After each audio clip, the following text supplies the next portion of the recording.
never sets goals. But if you do, and you start to, in your imagination, spend time experiencing that future goal, then you become more and more familiar with how you can achieve it.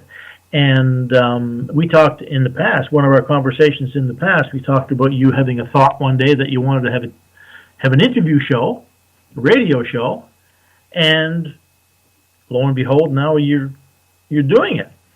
So having that thought and then connecting with it in a way that inspires you to take action to bring it about, that's what we call goal setting.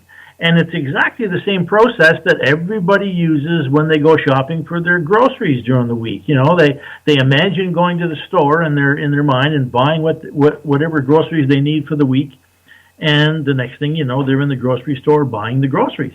So it's a natural process. As a matter of fact, the scientists now call this the default process that our mind uses.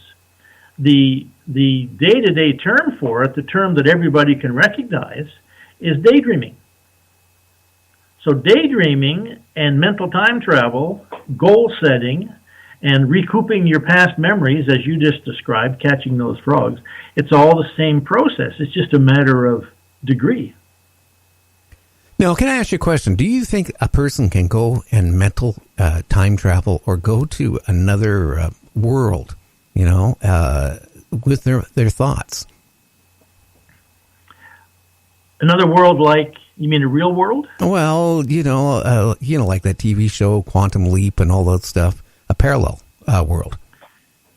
Yeah, well, I think it's certainly possible, because I've experienced that. When I set a goal, just for example, this last thing I talked about, doing this play, I imagined for a while doing the play. I pretended being on stage and having an audience and doing this play and everything.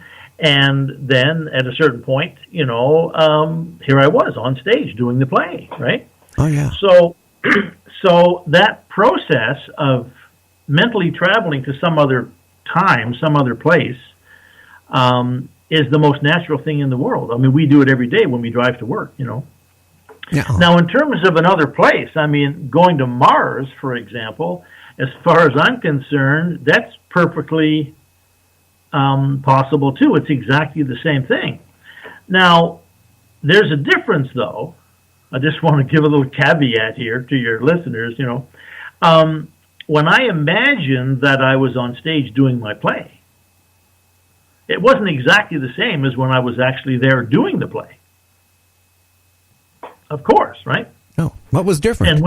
And when you remember, as a child with your family on the camping trip catching those frogs, it wasn't exactly the same reality as the one you experienced as a child, but you certainly got the flavor of it. You got the idea of it, And what we know, what psychologists have been telling us for years, is that we can learn by using our imagination. We can imagine giving a talk in front of a group of people, and if we do that repeatedly, it will help us overcome our fear of speaking, for example, right?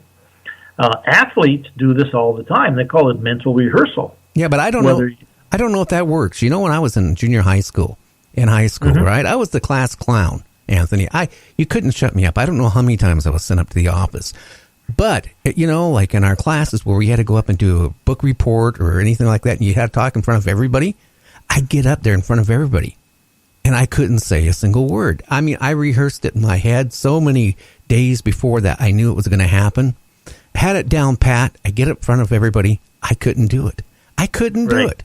And I could not do it all through junior high school, college, all those. I could never do it. But you put me behind a microphone, you cannot shut me up. Yeah, I've noticed that. I'm exactly the same, I was the class clown too. And yet when I was in high school, I was terrified to speak in public. And just the thought of standing up in class and saying something in front of the class terrified me. Literally terrified me. And the only reason that I was able to get over it, or at least one of the big reasons I was able to get over it, was when I got older in my 30s, and I was writing my book, and I was invited to give a series of talks on this idea of mental time travel to a group of people. I did it because I realized that to be able to speak in public would just give me such a wider scope of opportunities that I just had to learn to get over it. And so I used to visualize myself doing it. I would literally stand in my living room with my eyes closed and pretend that I was giving a talk in front of a room full of people. I also got a hypnotist. I paid a hypnotist, a therapist, one time, and he hypnotized me for 3 or 4 sessions, and he got me to imagine that I was speaking and helped me get over this fear of speaking. And of course, the thing that I was afraid of, and if you think back to your experience, it's probably the same or something very similar. The thing that I was afraid of was I was imagining people laughing or making fun of me or ridiculing me or something, right?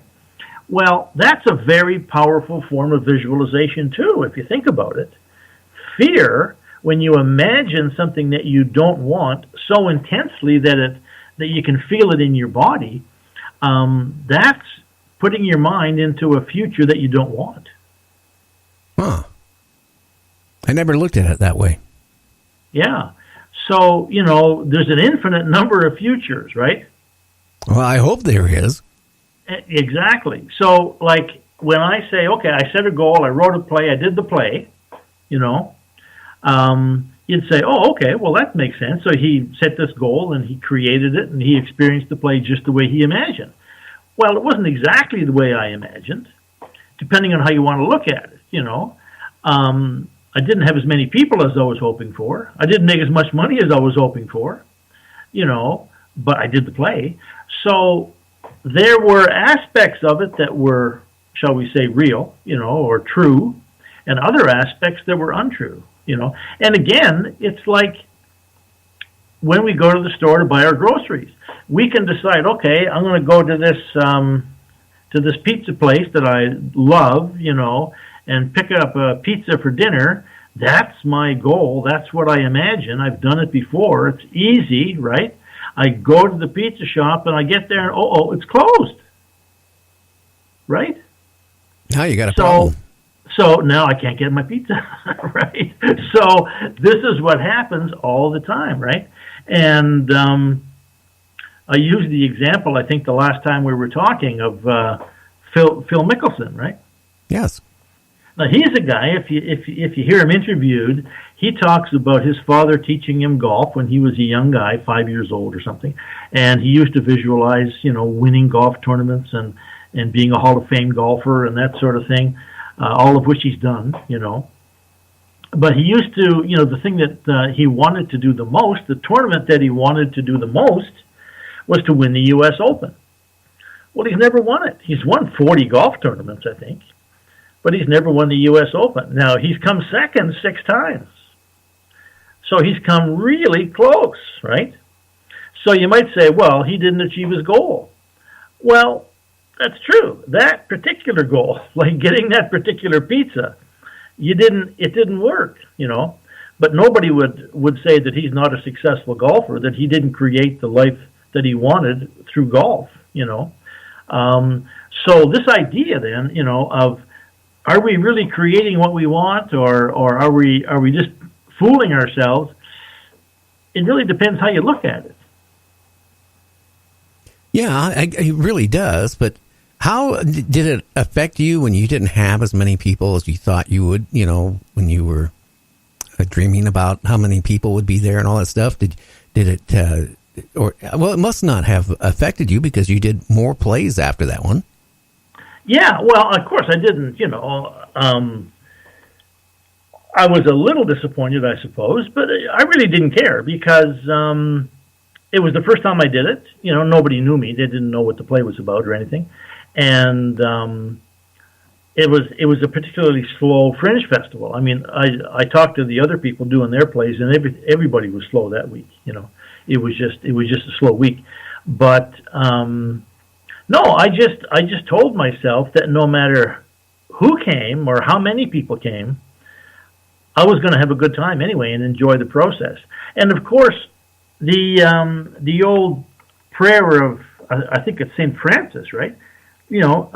Allow me to control the things I can, and the one I'm trying to remember here.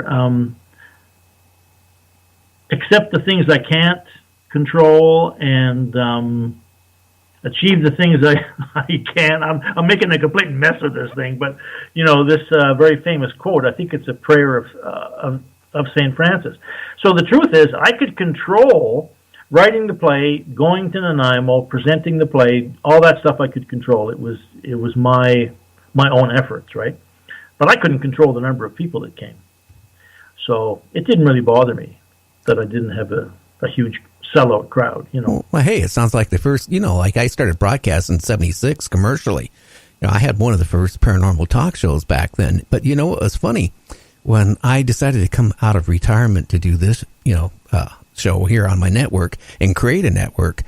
I pretty much the same situation. The very first month I was doing my show, I had hardly any listeners.